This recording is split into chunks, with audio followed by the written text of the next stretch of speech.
Hello to all my students. Welcome back to your most favorite educational channel Magnet Brains. In this particular video हम cover करने वाले हैं scattering of light. Scattering of light यानी class 10th NSO physics chapter 2 चल रहा है भाई. Human eye and the colourful world. बाकी सारे टॉपिक्स को हम पढ़ चुके हैं बहुत ही अच्छे से, तो आप प्लेलिस्ट में जाके चेक कर सकते हो सारे वीडियोस. इस सेशन में लाइट स्कैटरिंग यानी ये जो गाने आए हैं ना, कितने सारे आसमां है नीला और जो है सफ़ेद सफ़ेद बादल हैं भाई, तो ये सारी चीज़ें हमें ऐसी क्यों दिखती हैं, सनसेट इतना सुंदर क्यों है यार, लाल रंग का सनसेट देखने जाते हैं. तो यही सारे कॉन्सेप्ट्स हम स्टडी करने वाले हैं, तो वीडियो के एंड तक बने रहना ताकि आपके सारे डाउट्स जो हैं क्लियर हो जाएं. So this is your physics mentor Palak Rakhiyani from Magnet Brains, जहाँ आपको मिलती है 100% free of cost education KG से लेके 12 तक, olympiads and competitives. Let's start without wasting any time. चलिए, इससे पहले कुछ वर्ड्स आप ऑलरेडी देख चुके हो. जैसे चैप्टर 1 देखा था, उसमें हमने क्या देखा था, लाइट नाम था चैप्टर का, और दो फिनोमिना डांस करते हुए साथ में आ गए थे. कौन से? Reflection and refraction. अब इस पर्टिकुलर लेसन में हमने पिछले वीडियो में बेटा देखा था एटमॉस्फेरिक रिफ्रैक्शन, यानी उसमें क्या क्या फिनोमिना थे. ट्विंकल ट्विंकल लिटिल स्टार हैं, ट्विंकलिंग जो हो रही है स्टार्स की वो देखी थी. डिलेड सनसेट, एडवांस सनराइज, ऐसे कुछ फिनोमिना स्टडी करें. रिफ्रैक्शन हो गया. उससे पहले देखा था डिस्पर्जन, ग्लास प्रिज्म से सतरंग निकल कर आ रहा था, सतरंगी है, रेनबो, ये सब याद है कि नहीं भाई. तो अब जो है एक और फिनोमिना है, बहुत ही बेहतरीन तरीके से आपको नेचर में देखने को मिलेगा. फिजिक्स इसलिए बहुत ही मज़ेदार है क्योंकि आपको जो है ना साइंस, फिजिक्स, केमिस्ट्री, ये सब क्या देखने को मिलती हैं चीज़ें. तो scattering of light is a phenomena which like आप डेली अपनी आंखों से देख रहे हो, और आज जो है इसका राज पता चल जाएगा. डिस्पर्जन रिफ्रैक्शन से अलग क्या है स्कैटरिंग में, आज ये जान लेना, क्योंकि बहुत सारे स्टूडेंट्स हैं जिन्हें डाउट रहता है कि मैम डिस्पर्जन और स्कैटरिंग के बारे में जब पढ़ोगे तो लगेगा एक सी है. फर्क क्या है वो मैं आपको बताऊंगी. So let's begin with the theory. Scattering of light is the phenomena of change in the direction of light on striking an obstacle like an atom. क्या समझे भाई? बोलो मैम चेंज इन डायरेक्शन यानी जैसे रिफ्रैक्शन में हो रहा था बेंडिंग, ठीक है. यहाँ पे कहानी थोड़ी अलग है बेटा. यहाँ पे ये जो है अगर किसी ऑब्स्टिकल, ऑब्स्टिकल यानी हिंदी में क्या कहते हैं भाई, अपने से बाधा आ गई है, बाधा आ गई तो रास्ता बदल गए. जैसे मैं यहाँ चल रही हूँ, यहाँ चल रही हूँ, जैसे ही बोर्ड आया ओहो मैं इधर चलने लगी है ना, कुछ रास्ते में आ गया उधर चलने लगी. तो इस फिनोमिना का बात यही है. स्कैटरिंग ऑफ लाइट का मतलब क्या है, कोई भी ऑब्स्टिकल, जैसे कोई भी एटम हो, एटमॉस्फेयर में बात करो तो बेटा डस्ट के पार्टिकल्स हो गए, फॉग के पार्टिकल्स हो गए, कोई भी जो है और दूसरे तरह के पार्टिकल्स हो गए, XYZ, कितने सारे पार्टिकल्स होते हैं. उससे टकरा के लाइट जो है रास्ता भटक जाए. क्या बोला? रास्ता भटक जाए. जैसे होता नहीं है गूगल मैप से बढ़िया जा रहे हो और एकदम से इंटरनेट बंद हो गया तो गया आपका मैप, है रास्ता भटक गए. तो वैसे ही यहाँ भी सेम कहानी है. बढ़िया लाइट आ रही है, जैसे ही कोई एटम, कोई दुविधा आ गई उसके सामने तो उसका जो है डायरेक्शन बदल जाता है. तो फिर बोलोगे मैम अलग क्या है इसमें, स्कैटरिंग क्यों कहा है, डिस्पर्जन भी तो कह सकते, स्कैटरिंग क्यों कहा. स्कैटरिंग की बात ये है बेटा, ये जब एटम को लाइट स्ट्राइक करेगी ना, तो आप बोलो मैम जैसे आपने रिफ्रैक्शन में लॉ पढ़ाया, रिफ्लेक्शन में पढ़ाया कि यहाँ जाएगी या ऐसी पॉसिबिलिटी हुई तो यहाँ जाएगी. स्कैटरिंग में इनका कोई रूल नहीं, कोई नियम नहीं है, हर कहीं भी चली जाएगी. अरे होता है ना, रास्ता भटक गए तो अब 5-6 गलियां दिख रही हैं, हर कहीं भी चले जाओगे, है कि नहीं. कोई रूल थोड़ी ना है कि राइट गली ही जाना है, लेफ्ट ही, आप कहीं भी चले जाओगे. तो सिमिलरली यहाँ भी यही होगा. स्कैटर करना यानी क्या, scatter is an English word and it is a very simple meaning, that means बिखर जाना. बिखर जाना जैसे आपने किसी बॉक्स में बहुत सारे छोटे छोटे वो नहीं होते हैं बीड्स रखी हुई हैं, बीड्स हैं वो जो है आपने यहाँ दाल का डब्बा ले लो यार, किचन में दाल का डब्बा है, जैसे ही खोल रहे थे बिखर गई, गिर गई और इधर उधर इधर उधर. तो दाल, जो दाल थी वो बिखरने से पहले पूछेगी कि मैं वहाँ जाऊँ या वहाँ जाऊँ, कहीं भी बिखर जाएगी. है कोई उधर चले गई, कोई टेबल के नीचे चले गई, है कि नहीं. तो सिमिलरली स्कैटरिंग नाम ही इसलिए दिया है क्योंकि हर कहीं ये लाइट रे आई, स्कैटर कर दी भैया इस एटम ने, इधर उधर इधर उधर कहीं भी जहाँ मन चाहे, तो ये लाइट हो जाती है स्कैटर्ड लाइट. लेकिन बेटा डिस्पर्जन में अपन ने तरीके से पढ़ा था, रिफ्रैक्शन का फिनोमिना फॉलो हो रहा था और कैसे जो है टूवर्ड्स या अवे फ्रॉम नॉर्मल वाली कहानी थी भाई. यहाँ पे हर कहीं स्कैटर कर रही है, that is why it is named differently. अलग अलग नाम है तो अलग अलग काम भी होंगे, ये याद रखना. ओके चलिए आगे पढ़ते हैं। A molecule, dust particle, water droplet etcetera, ये सारे जो हैं एटम्स कुछ भी हो सकते हैं, डस्ट का particle, water droplet, X Y Z जितनी चीजें जो है ऐसी एटमॉस्फेयर में हो।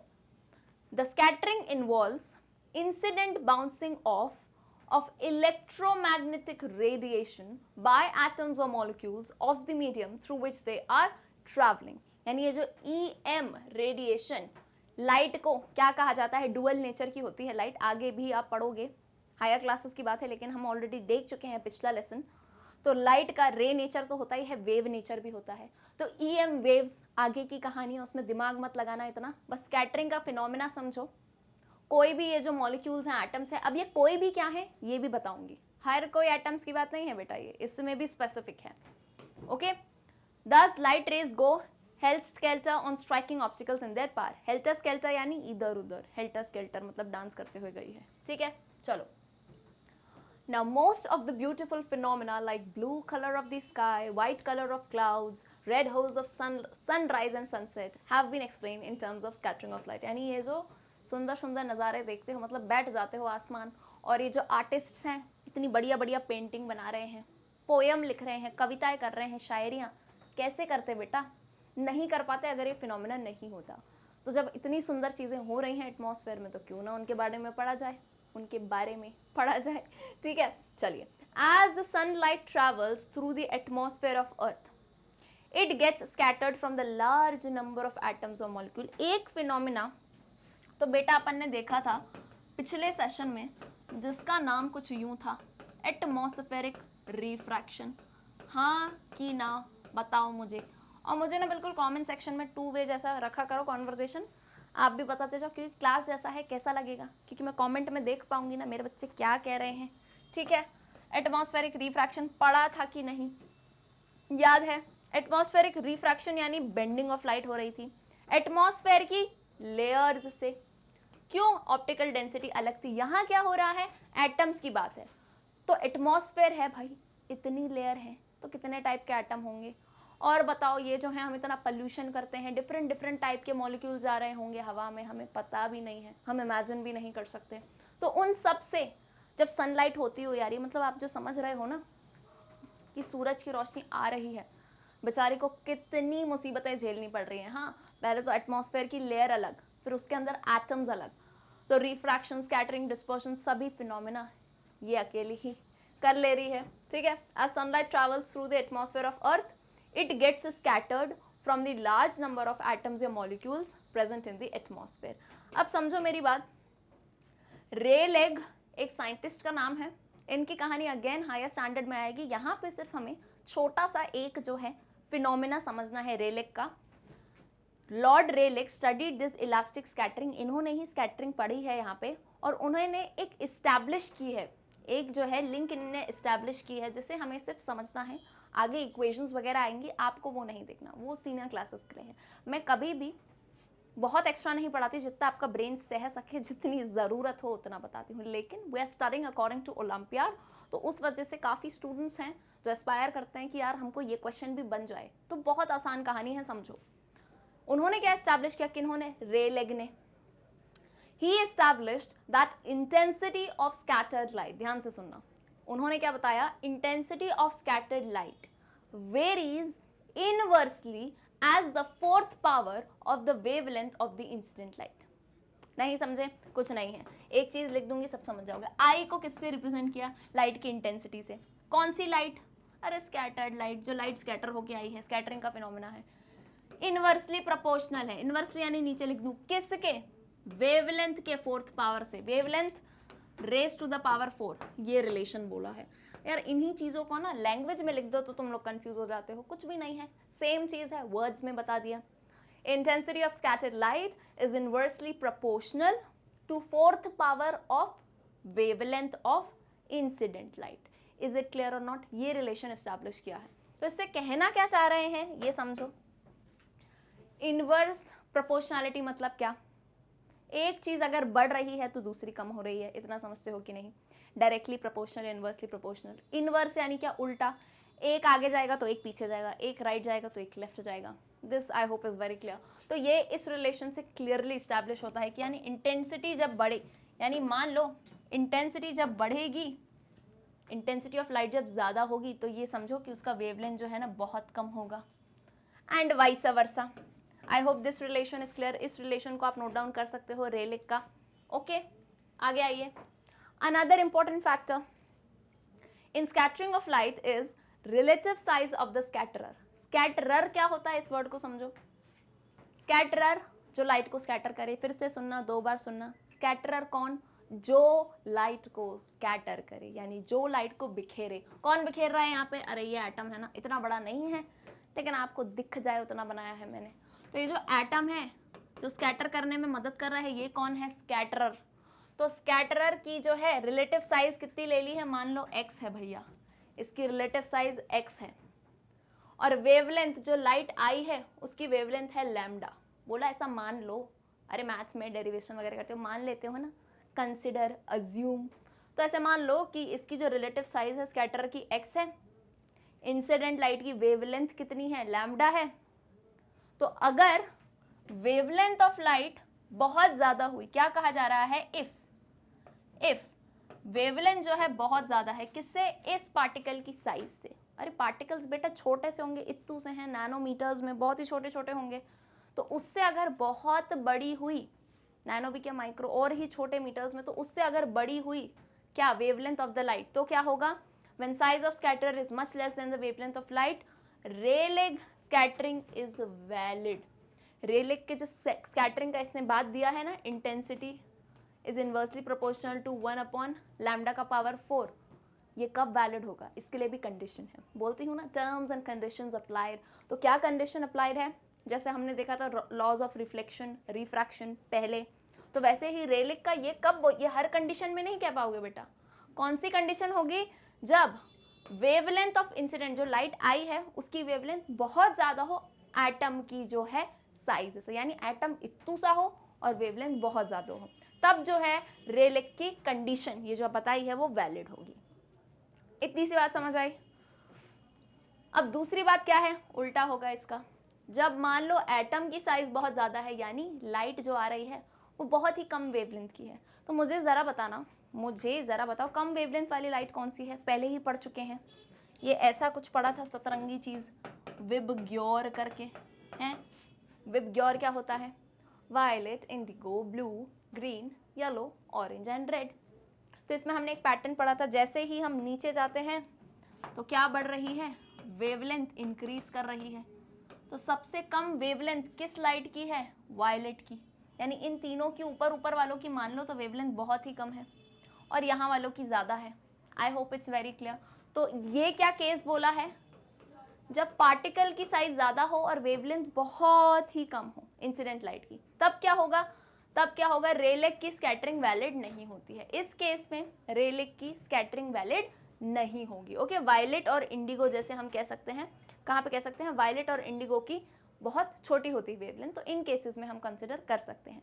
आगे जब कलर पढ़ोगे कि ब्लू कलर क्यों है स्काई का, उसमें सब क्लियर हो जाएगा।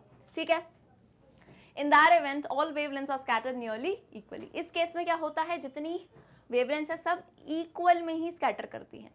These conclusions regarding Rayleigh elastic scattering have been verified experimentally by Tyndall। अब आप सोच रहे होगे कि रेलिग ने ऐसा बोल दिया और चल गया, नहीं, और भी साइंटिस्ट हैं, हमारे साइंटिस्ट हैं जिनका नाम है टिंडल, तो उन्होंने भी एक्सपेरिमेंट के द्वारा इसे प्रूव किया, तभी इसका नाम पड़ा टिंडल इफेक्ट, जो बच्चों को बहुत ही शायद कम समझ आता है, तो उसकी कहानी पे हम बात करते हैं। Let's begin with Tyndall effect.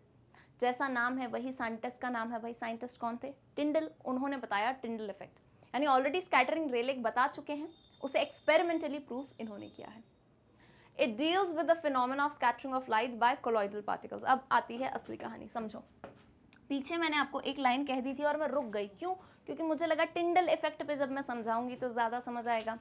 क्या बोला मैंने कहा था एटमॉस्फेयर में पार्टिकल्स हैं, स्कैटर कर रहे हैं, ठीक है, सभी पार्टिकल्स ना कर दिया था मैंने, सबकी बात नहीं है बेटा, ये पार्टिकल्स भी आइडियल होने चाहिए। कैसे, कोलॉइडल पार्टिकल्स। तो चले जाओ केमिस्ट्री में, true solution, colloidal, suspension. True यानी क्या, जो एकदम घुल जाए, जैसे नमक का पानी भाई, शक्कर पानी, ये सब एकदम घुल जाए, ट्रू सोल्यूशन, उसमें स्कैटरिंग होगी? बिल्कुल नहीं। क्यों? क्योंकि पार्टिकल्स इतने छोटे हैं, क्या ही स्कैटर कर पाएंगे, समझ रहे हो कि नहीं, बहुत ही छोटे हैं। On the other hand suspension में तो जाके खुद नीचे बैठ गए, खुद ही नीचे बैठ गए पार्टिकल्स, क्या ही स्कैटरिंग होगी। कोलॉइडल सबसे बेस्ट है, कोलॉइडल सबसे बेस्ट है। क्यों? क्योंकि पार्टिकल का साइज भी आइडियल होता है और बढ़िया जो है ये आपको फैले फैले दिखेंगे, बढ़िया जो है आपको फैले हुए दिखेंगे। तो कोलॉइडल पार्टिकल से जो है स्कैटरिंग ऑफ लाइट किया था, उसे ही कहते हैं टिंडल इफेक्ट। और इसके मैं एग्जाम्पल बताऊंगी ना, तो आप खुद जो है बिल्कुल ऐसे ऐसे शेक करोगे अपने हेड को, यस मैम ये सब तो हमने ऑब्जर्व किया है और शायद रोज ही करते हो।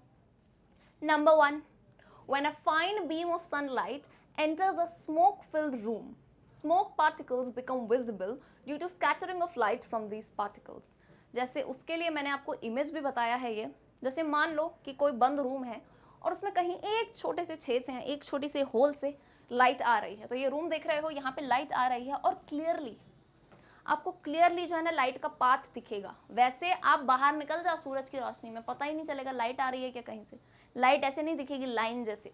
बट जब आप ऐसे देखोगे ना तो क्लियरली आपको लाइट का यूं देखो पाथ दिखाई देगा क्लियरली, ये लाइट आ रही है, अच्छा ये एक लाइट, दूसरी लाइट।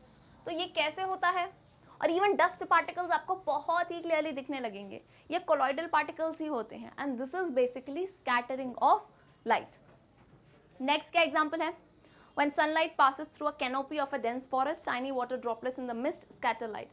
तो बहुत ही dense forest जो होता है, तो उसमें भी क्या होता है, टाइनी वाटर ड्रॉपलेट्स, बहुत ही घना जंगल जैसे हम कहते हैं, तो उसमें हल्की हल्की जगहों से लाइट आती है ना, तो टाइनी वाटर ड्रॉपलेट्स लाइट को क्या कर देते हैं, स्कैटर कर देते हैं। तो ये सभी फिनोमिना किस पे वैलिड होते हैं? स्कैटरिंग ऑफ लाइट पे। अब हम आते हैं टिंडल इफेक्ट के बारे में पढ़ते हैं। तीसरा एक और ले लो एग्जांपल, और क्या, atmosphere of earth contains a very large number of atoms, molecules, dust particles, और ये सब जो है स्कैटरिंग करते रहेंगे। ओके चलिए, okay now let's read about it. सबसे पहले हम क्या करेंगे, इसको पढ़ के समझेंगे, उसके बाद एक्सपेरिमेंट दिखाऊंगी, बहुत ही आसान है, सिमिलर जैसे पीछे बताया मैंने स्कैटरिंग, वही होगा यहाँ पे। The colour of scattered light depends on the size of the scattering particles. अब समझो क्या बात है मेरी, यहाँ पे जो लाइट स्कैटर हो रही है, स्कैटर होके आप तक कौन सा कलर आएगा? अब जैसे यहाँ पे मैंने कोई भी जो है एक एटम बना दिया, ठीक है, इस एटम से जो है लाइट इंसिडेंट हुई है, यहाँ पे मान लो लाइट, यहाँ से करा लेते हैं, चलो लाइट इंसिडेंट हुई है, लाइट आई, तो अब लाइट जब यहाँ से बाहर गई तो अलग अलग डायरेक्शन में चली गई, स्कैटर हो गई, बिखर गई। अब ये बिखरेगी कैसे? आपको क्या लग रहा है एक ही लाइट बिखर रही है? नहीं, अलग अलग वेवलेंथ, जैसे वायलेट हो गई, इंडिगो हो गई, ब्लू हो गई, कहीं रेड हो गई, कहीं येलो, कहीं ऑरेंज। तो ये सब इसमें से कौन तय करेगा कि यार मैं आगे जाऊंगी यानी मैं दिखूंगी? ऐसे तो बोलोगे ना मैम मिक्स हो जाएंगी सारी, क्या फिनोमेना है, इसको मैंने डिस्पर्जन क्यों नहीं कहा? बोलोगे मैम विबग्योर तो यहाँ भी निकल रहा है, बाकी लाइट्स तो यहाँ भी निकल रही है, विजिबल स्पेक्ट्रम यहाँ भी निकलेगा, लेकिन डिस्पर्जन क्यों नहीं है? क्योंकि तरीके से नहीं, बिखर जाएंगी। जैसे मैंने कहा ना, किचन में गए और आप बढ़िया जो है काम मम्मी की मदद करवाना चाह रहे हो, जैसी शक्कर खोली पूरी गिरा दी नीचे, है मम्मी ने कहा बेटा बाहर निकल जाओ यहाँ से, अब तो है बिखर गई नीचे। तो शक्कर का पार्टिकल गिरने से पहले ये तो नहीं पूछेगा आपसे कि भाई बता ना मैं उधर गिरूँ या इधर, चली जाएगी वो तो कहीं भी। तो सिमिलरली डिस्पर्जन स्कैटरिंग में फ़र्क मेन क्या है? एटम से हो रही है सबसे पहले तो ये कोलॉइडल पार्टिकल, दूसरा सबसे मेन स्कैटर हो रही है, बिखर रही है, कोई रूल नहीं है इसका। आई होप इट्स वेरी क्लियर। तो अब देखो यहाँ पे केस क्या होता है स्कैटरिंग का, ये बहुत ही मेनली डिपेंड कर रहा है बेटा वेवलेंथ पे। इन केसेस में आपने देखा होगा जब मैंने पढ़ाया है डिस्पर्जन पे और स्कैटरिंग अब पढ़ा रही हूँ, तो वेवलेंथ ऑफ लाइट का बहुत इंपॉर्टेंस है। जैसे विबग्योर मैंने आपको पीछे ही बता दिया था, ये जो स्पेक्ट्रम होता है 7 रंग का, तो इसमें जब आप रेड को देखोगे तो इसकी वेवलेंथ सबसे हाईएस्ट है, रेड को देखोगे रेड की वेवलेंथ सबसे हाईएस्ट और वायलेट की वेवलेंथ सबसे लोएस्ट। Is it clear? तो अब उसमें सबसे पहला फिनोमेना जो है देखो क्या होता है, यानी रेड जो है बहुत दूर तक जा सकती है, वेव की लेंथ, लेंथ मतलब क्या होता है लंबाई, यानी बहुत दूर तक रेड जा सकती है।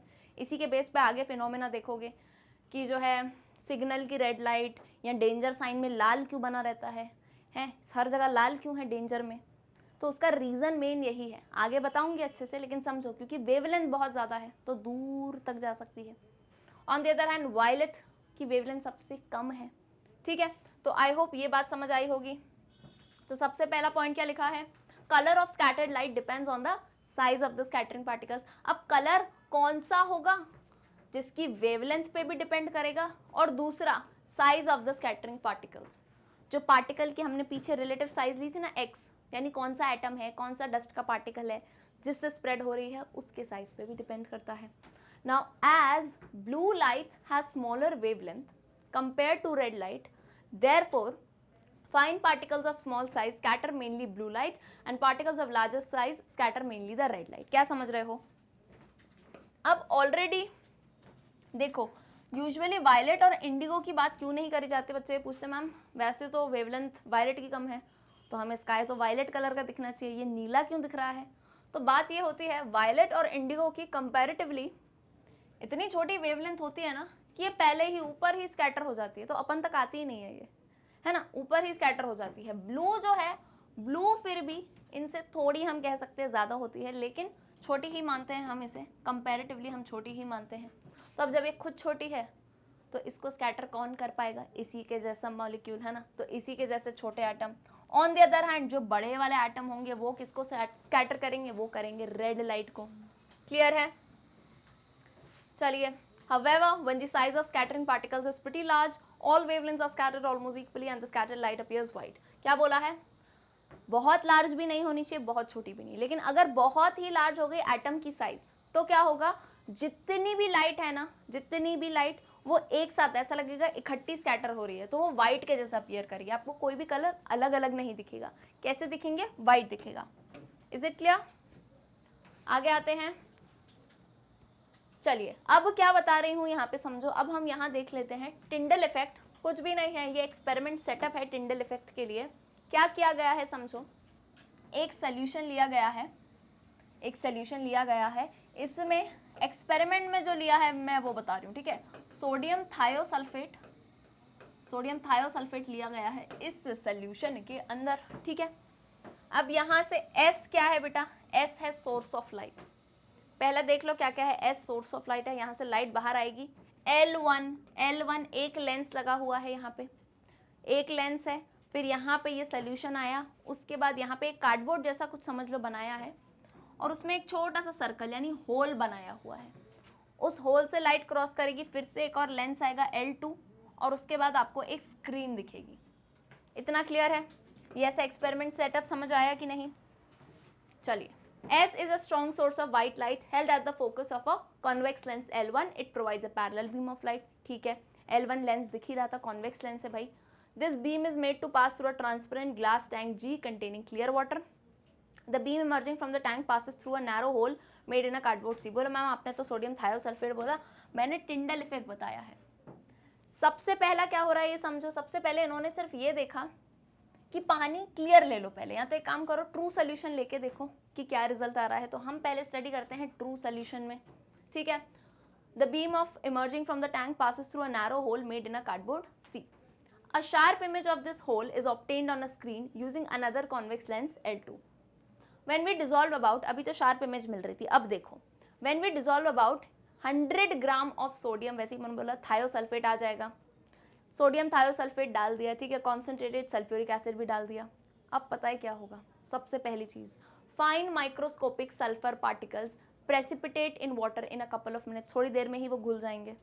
क्लियर है? फिर light gets scattered from the mid colloidal sulphur particles and we observe blue colour to start with the 3 sides of glass tank.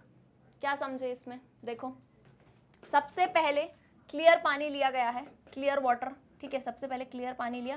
Clear पानी से पता है क्या हुआ, ऐसी की ऐसी चली गई लाइट, और बिल्कुल जो है ना शार्प इमेज मिली है। क्यों?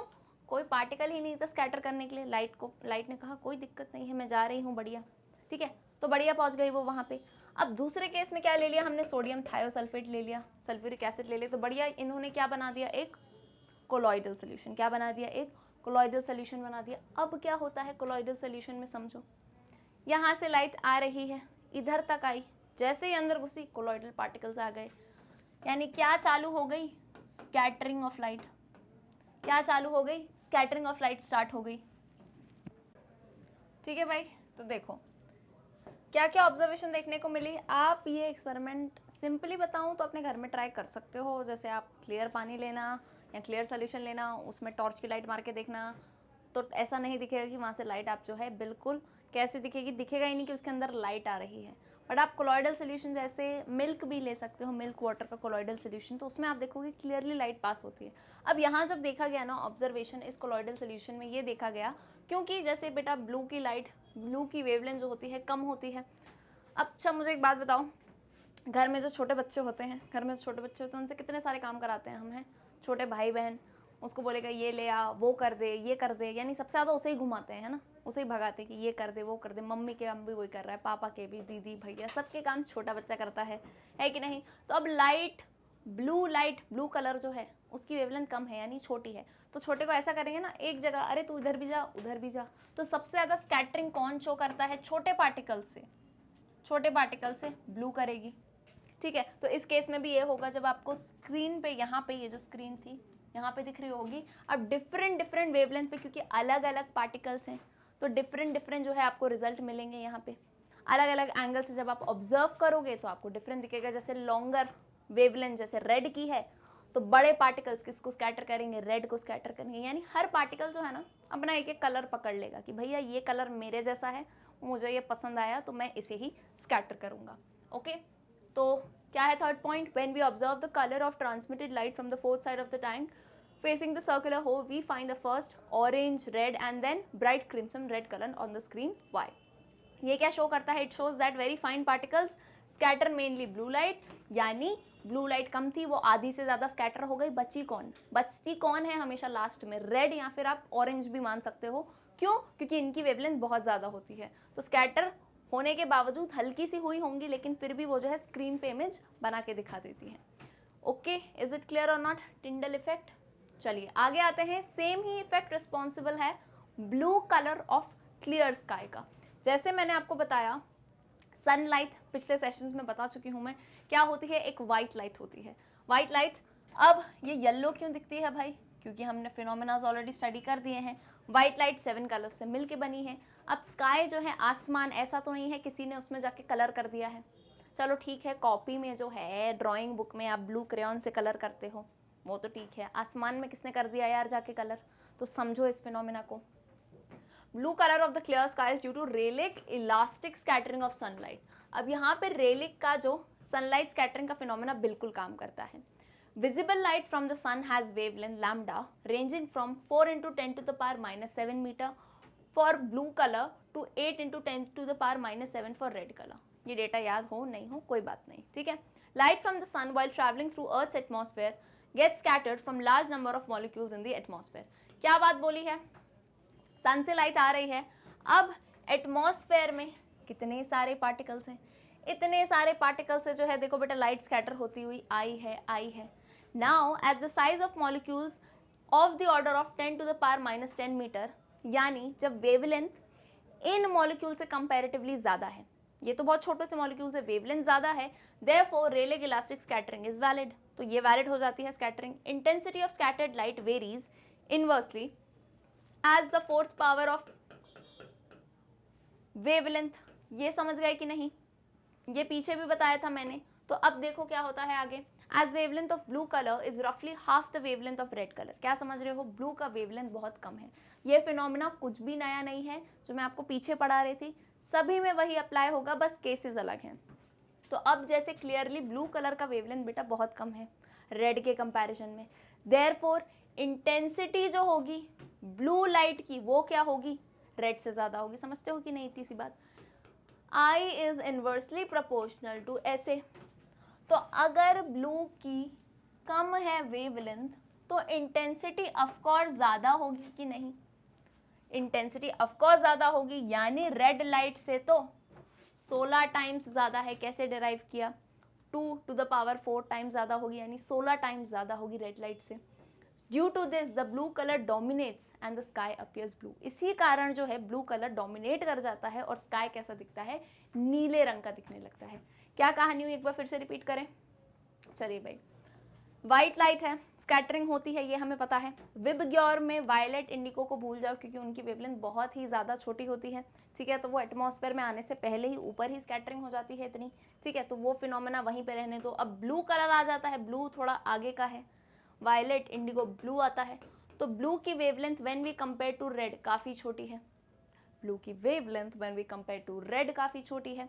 तो ये एक रिलेशन रेलिक जी ने दिया है। तो इससे जब हम समझे हैं अगर ब्लू की वेवलेंथ कम है लेकिन कोई बात नहीं, वो स्ट्रॉन्ग है। क्यों स्ट्रॉन्ग है? क्योंकि उसकी इंटेंसिटी ज़्यादा हो गई।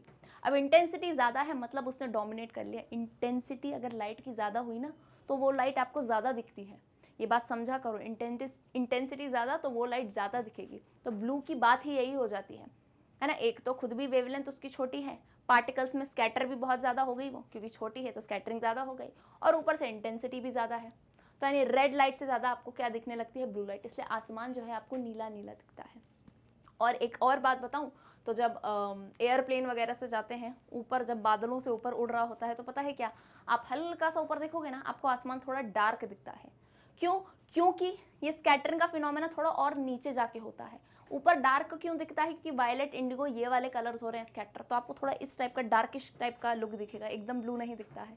और नीचे आ जाओगे तो डस्ट पार्टिकल्स और सारे पार्टिकल्स बहुत ज़्यादा है, तो इससे स्कैटरिंग ज़्यादा होती है, इसलिए वहाँ नीला दिखता है। तो एक्चुअल में समझ गए, आसमान नीला नहीं है लेकिन हमें दिखाई देता है ड्यू टू स्कैटरिंग।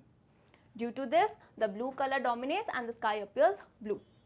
नोट करो एक बात, note that if earth had no atmosphere, no color of sunlight would be scattered and the sky would appear black in the daytime as it does at night। तो ये सारी चीज़ें हम क्यों कहते हैं स्पेस में बिल्कुल अंधेरा है? क्योंकि सन तो बेटा सन अपनी जगह पे ही है, सन की लाइट तो हर जगह पहुंच रही है।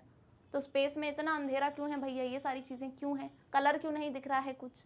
तो समझो ना फिनोमेना, क्लियरली एटमॉस्फेयर से ही सारा जादू है ये भाई।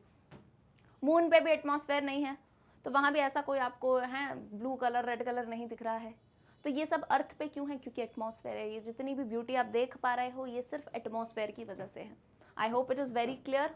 Blue colour of the sky, for example यही बात जो मैंने आपको बताई है, the sky appears dark to passengers flying at very high altitudes as scattering is not prominent at such heights. यानी इतनी हाइट पे स्कैटरिंग इतनी प्रोमिनेंट यानी इतनी दिखाई नहीं पड़ती है, क्योंकि पार्टिकल्स नीचे जब आओगे, क्योंकि पोल्यूशन तो हम यहाँ करते हैं, है कि नहीं? पोल्यूशन है या डस्ट पार्टिकल्स है, इतनी चीज़ें यहाँ पे होती हैं नीचे साइड पे क्लाउड्स के, तब वहाँ स्कैटरिंग ज़्यादा मिलेगी। That is the reason sky appears greyish over cities having industrial units. जिन सिटीज़ में इंडस्ट्रियल यूनिट यानी धुआं वगैरह बहुत निकलता है, स्मोक इंडस्ट्रीज होती हैं कि नहीं, तो वहाँ पे भी जो है आसमान कैसा दिखता है? ग्रेश। बोलो वहाँ कहाँ चला गया नीला आसमान भाई? ये सवाल नहीं है, तो वहाँ कहाँ चला गया? तो कहीं जाता नहीं है, it's all just because of scattering. The smoke and dust particles in the atmosphere over such cities scatter red, orange and yellow colors more than other colors of small wavelength। तो जितना बड़ा पार्टिकल, ये मेरी बात समझ लो, जितने बड़ा particle होगा उतनी ज़्यादा वेवलेंथ की लाइट को स्कैटर करेगा। बड़े पार्टिकल तो रेड, ऑरेंज ये टाइप की लाइट्स दिखेंगी, छोटे पार्टिकल्स होंगे तो ब्लू लाइट दिखेगी। Okay, hence the sky appears greyish. चलिए let's begin with white colour of clouds. Again ये भी फिनोमिना है किसका? स्कैटरिंग ऑफ लाइट का। अब बोलोगे मैम आप क्यों कहते हो कि वाइट, एक्चुअल में ऐसा कोई कलर नहीं है, 7 रंगों से बना है, लेकिन क्लाउड तो हमें सफ़ेद कलर के दिखते हैं। बिल्कुल सही बात है, क्लाउड्स वाइट क्यों है? अगेन स्कैटरिंग, बहुत ही इंटरेस्टिंग फिनोमिना है। The clouds are at a much lower height, they are seen due to scattering of light from lower parts of earth's atmosphere which contains large dust particles, water droplets, ice particles. As the size of the scatterer is greater, अब मेरी बात समझो, होता क्या है, cloud जो है comparatively नीचे ही रहते हैं। आप तो देखोगे जो लोग पहाड़ी, आई थिंक आप में से कोई होंगे जो माउंटेन रीजन्स पे रहते हैं, उनको तो क्लाउड ऐसे ना सेम लेवल के दिखते हैं, बहुत ही नीचे दिखते हैं। तो नीचे होते हैं तो क्या होते हैं, यहाँ पे अर्थ के एटमॉस्फेयर में जितने भी लार्ज पार्टिकल्स हैं, डस्ट के पार्टिकल्स हैं, वाटर ड्रॉपलेट्स हैं, वो सब तैयार खड़े रहते हैं स्कैटरिंग के लिए। नाउ अब स्कैटरर में लार्ज पार्टिकल्स मैंने कहा है क्लियरली, तो पीछे आपको बताया था स्कैटरर की क्या ले रहे हैं रिलेटिव साइज x, वेवलेंथ क्या है लैम्डा। इस केस में कौन ज्यादा बड़ा हुआ? पार्टिकल का साइज, यानी x is much greater than wavelength. तो क्या होगा? रेले स्कैटरिंग यहाँ अप्लाई ही नहीं होगी। बोलोगे क्या होगा मैम? कुछ तो होगा। अरे पीछे बताया तो था, जब स्कैटरर का साइज बहुत बड़ा हो जाए तो रेलिक की स्कैटरिंग काम नहीं करती है, यहाँ पे उसका फिनोमिना वैलिड नहीं होगा। यानी ये जो मैंने आपको बातें बताई थी ना, intensity of light is inversely proportional, ये गया तेल लेने गया, ये बोला कि मैं नहीं आऊँगा भाई यहाँ पे, क्योंकि यहाँ स्कैटरर की साइज इतनी बड़ी है, तो ये चीज़ यहाँ पे वैलिड नहीं होगी। Rather all wavelengths are scattered nearly equally. तो मैंने क्या कहा, जब स्कैटरर की साइज इतनी बड़ी हो जाती है तो अलग अलग से नहीं दिख रहा है, नीला कलर लाल कलर नहीं, सब एक ही साथ स्कैटर हो जाएंगे, सब एक ही साथ जो है स्कैटर हो जाएंगे। Therefore, all equally scattered colors merge to give us the sensation of white। तो क्या होता है, बोला क्या था पिछला आपने देखा था glass prism, white light is made up of 7 colours. अब ये सारे ही कलर्स जब एक साथ स्कैटर होंगे तो कैसा अपीयरेंस देंगे व्हाइट कलर का। तो एक्चुअल में अगेन बादल भी व्हाइट कलर के नहीं है, लेकिन स्कैटरिंग ऑफ लाइट की वजह से आपको कैसे दिखते हैं, white. Hence clouds generally appear white, generally कैसे दिखते हैं, सफेद कलर के। नेक्स्ट आ जाओ, बहुत ही ब्यूटीफुल कॉन्सेप्ट जो हम देखते हैं सनराइज और सनसेट का। तो sun looks reddish at the time of sunrise and sunset. अब इसकी क्या कहानी है समझो, है कि नहीं। वैसे तो मैम आसमान नीला है, ठीक है, लेकिन सनराइज और सनसेट पे कहानी अलग ही हो जाती है। लोग भगते हैं देखने के लिए सनराइज और सनसेट। क्यों भाई, क्योंकि लाल कलर का दिखता है, रेडिश ऑरेंजिश दिखता है। So what happens is at the time of sunrise and sunset the sun is near the horizon.